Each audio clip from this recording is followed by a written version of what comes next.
Let's talk about what long and short means. You probably, again, heard both of these terms used all the time, especially if you watch TV. The long and the short can get a little bit confusing, especially for beginning traders. Basically, what long means is you're positive on the market, and what short means you're negative on the market. It can be for a certain stock in particular as well.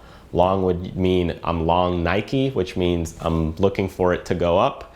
And short Nike would mean I'm looking for it to go down.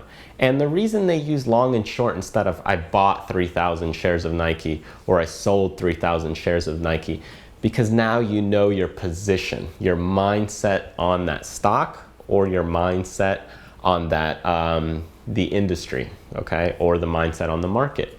So here's an example of why you would use long and short versus buy or sell. Let's say I have 1,000 shares of Nike. Okay, that's my 1,000 shares of Nike, and I told somebody, they didn't know I had 1,000, but I told somebody I sold 500 shares today of Nike. In reality, I'm still positive 500 shares of Nike, but they may be zeroed out on Nike and say, oh, Nike's gonna go down. You think Nike's gonna go down? And by me telling them, oh, I sold 500 shares of Nike, they may think that I'm actually short Nike. They may think that I assume Nike's gonna go down, when in reality, since I'm positive 500 shares, I'm looking for Nike to go up. Okay, on the other hand, going short, let's say I think the stock is gonna go down, or my prediction is that a certain stock will go down, so I sell. We'll talk about shorting in a different video. So if you don't know what shorting is, it just means that you're selling something and then you rebuy it back to be even. But let's say I'm short 1,000 shares. Okay, I sold Nike first in hopes of it to go down, and then I'll buy it back later at a lower price. I'm loaning somebody the shares, and I tell somebody, oh, I just purchased 300 shares of Nike.